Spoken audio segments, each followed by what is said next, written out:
विधानसभेच्या निवडणुकीच्या तयारीनिमित्त राष्ट्रवादी काँग्रेस पक्ष शरद पवार साहेबांच्या आदेशान्वये शिंदखेडा विधानसभा क्षेत्रात महाविकास आघाडीच्या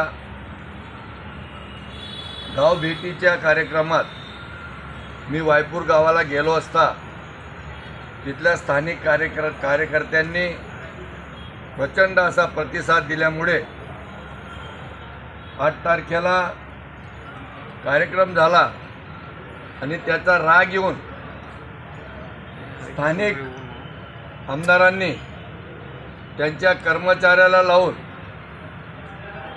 वायपूरच्या तरुणांवर एक घातक असा गुन्हा दाखल केला।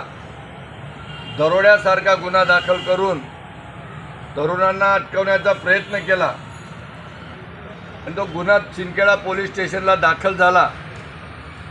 आम्ही SP साहेबांना काँग्रेस असेल, राष्ट्रवादी काँग्रेस असेल, शिवसेना, उद्धव बाळासाहेब ठाकरे गट असेल यांच्या वतीने निवेदन देऊन विनंती केली।